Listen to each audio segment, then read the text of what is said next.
Yeah, I've been sneezing all day.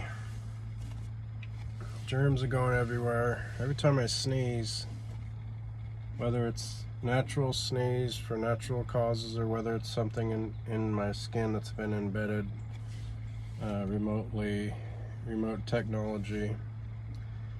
Either way, it's germs kind of go everywhere. I try not to sneeze. Sometimes you can't help it. You're triggered naturally or unnaturally. But it's not a crime to be sick. I know with the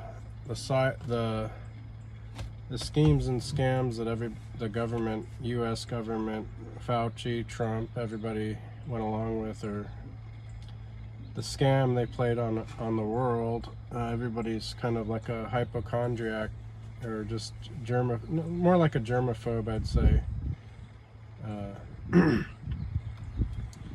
But if you have a healthy immune system, or any kind of immune system, you should be okay.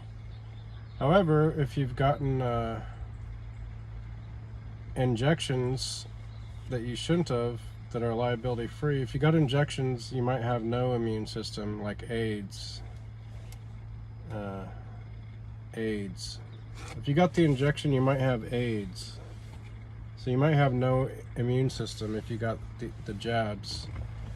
So in which case, it might, being a germaphobe might be appropriate, because you're fucked.